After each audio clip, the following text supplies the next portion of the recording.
بەڵێ سڵاوتان لەبێت سڵاو لە ئێوە و لە بینەرانی بەڕێزی دیارە کۆمەڵی داگەری لە چوارچەوەی ئامادەکاریەکانی بۆ هەڵبژاردننی پەرلەمانی عێراق بۆ هەڵبژاردنی ئەنجومەنی هەنێرانی عێراق ئامادەکاری دەکاتن و لەگەڵ کادیران و ئەنجامانی خۆیان کۆ دەبنەوە. ئەم شەو لە مەڵبەندی سۆرانی کۆمەڵی دادگەری کوردستان لێژنەی باڵای ئامادەکاری بۆ هەڵبژاردننی پەرلەمانی عێراق لە بازنەی هەولێر هاتوون لەگەڵ مەڵبەندی سۆرانی کۆمەڵی دادگەری کوردستان کۆ دەبنەوە ئامادەکاریەکان بۆ هەڵبژاردننی ئەنجومەنی هەنێرانی عێراق بۆ ئەم بابەتە لەگەڵ زۆر بەڕێز مامۆستا مەڕوان گەڵاڵی بەرپرسی مەڵبەندی کۆمەڵی دادگەری کوردستان قسەکەم. مامۆستا سڵاوتان لێبێتن لەگەڵ بێتە ئێرە ئامادەکاریەکانی ئێوە مەڵبەندی سۆران لە چ ئاستێکدا. بسم الله الرحمن الرحیم. الحمد لله. سەرەتا من سوپاسی سەرجەم ئەندامانی سنووری مەڵبەندی سۆران دەکەم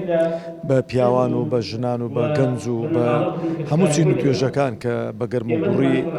لەو حەملەیە بەشدارن و هەموو ئیستعدادێک و هەموو ئامادەکاریەکمان ئامادە کردووە و بەردەوامیشین و خوازیاریشم لە کاتی چوونە سەر سندوقەکانی دەنگدان ئەو خەڵکە وەفادار بێتن لەگەڵ ئەو هەموو خزمەت و ئەو هەموو لێبڕان و ئەو هەموو هاوکاریەی کە مەڵبەندی سۆران کردوێتی بە خەڵکی کەم دەرامەت و خەڵکی فەقیر و هەژار و بە تایبەتیش لە هەموو کێشە و مشکلە و مەعاناتی و خەڵکەدا بەشدار بووین و خوازیارم لە 11 پاداشتی کۆمەڵ بدەنەوە و دەنگەکانیان بۆ کۆمەڵ بێت. ئەستا بۆ گرنگە خەڵکی هەرێمی کوردستان دەنگ بە کۆمەڵی دادگەری کوردستان بدەن. خۆی کۆمەڵی دادگەری حیزبێکە کە حیزبێکی ڕەسەن و هەڵقوڵاوی ئەو کۆمەڵگە و مجتەمەعەیە کە داکۆچی لە ئەخلاق و ڕەوشت و لە دین و لە کەلتور و لە کوردایەتی و لە سیمای کوردایەتی و میلەتە دەکاتەوە و ئەو کاوجا نوێنەرەکانی کە چوون نوێنەری دەستپاک بوون خاوەن وعد و بەڵێن بوون و حەز و ئارزوەکانی خۆیان پێش شتەکانی دیکە نەخستووە بەڵکو تەماشەی بەرژەوەندی و مەسلحەتی میلەتی کوردیان کردووە لە هەر کات بەتایبەتی لە بەغدا زۆر جار ئێمە تەسحیەمان بە زۆر قەزیە سیاسیەکانی خۆ بە زۆر قەزیە حیزبەکانی خۆمان داوە بۆ بەرژەوەندی خەڵکی هەرێمی کوردستان وە بەبێ مقابل لەگەڵ یەکپارچەیی و یەکڕیزی میلەتی کووردا بووین لە بەغدا بە شاهیدی هەموو لایەنە سیاسیەکان. لەبەرەوە بەڕاستی زەرورە کاتێکە خەڵک دەنگ دەدا و شتانەی لە بەرچاو بێت. چین بۆ پەیامێکت بۆ موچەفەرانی هەرێمی کوردستان هەیە کە چەندین ساڵە ئەچەوچێنرێنەوە موچیان لە کاتی خۆی پێ ناکرێن موچیان لێ ئەخورێتن کاتێەوە نەهاتووە کە ئەم دوو حیزبەی دەسەڵات سزا بدەن. ئێمە ئێستاکە قسە دەکەین دوو موچە حکومەت قەرزداری موچەخۆرانی هەرێمی کوردستانە جا ئەو کاتە تەماشە دەکەین یعنی ئێستا وای لێ هاتووە لە دوای 2017ەوە ئاوا بزڵەوە لە دوای 2017ەوە وای لێ هاتووە موچە بۆتە سەردێری هەموو هەواڵەکان یعنی کە شتێکی زۆر سادەیە شتێکی حەقی موچەخۆرانە حەقی وایە ئەو خەڵکەوەی لە بیر نەچێ و ئەو چەوسانەوەی لە بیر نەچێ و ئەو ئیستیغلالکردنی موچەخۆرانی لە بیر نەچێ دەنگ بە کۆمەڵ بدەن بۆ ئەوەی کە ئیتیفاقێکی کۆنکرێتی و استراتیژی لەگەڵ حکوومەتی مەرکەزی بکرێتن بەلای کەمی وەکو خەڵکی عێراق معاملە لەگەڵ موچەخۆران بکرێت و موچەکانیان لە کاتی خۆیان پێ بدرێت. دان شاهدی دانە بۆ قیامەتیش چیت بۆ خەڵک هەیە بە تایبەتی بینین کە ناوە لە هەرێمی کوردستان هەندێک کار ئەکرێکەوە پێچەوانەیە لەگەڵ ئاینی پیرۆزی ئیسلام. ئێمە حیزبێکی ئیسلامین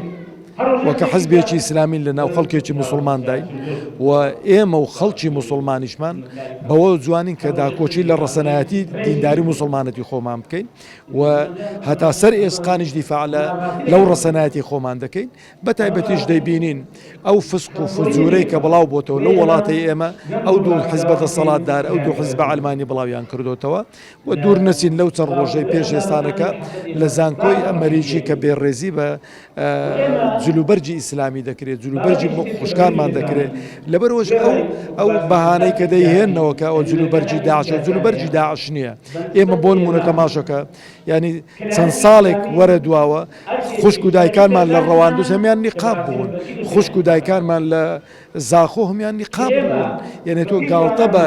جلوبەرجی موسڵمانان دەکەی بە شریعەتی خوا دەکەی لەبەرەوە پێویستە ئەو خەڵکەوەی لە بەرچاو بێتن و هەڵ نەخەڵەتێتن بە قسەی فابریقە و بە ئەوەی کە بڵێن ئێمە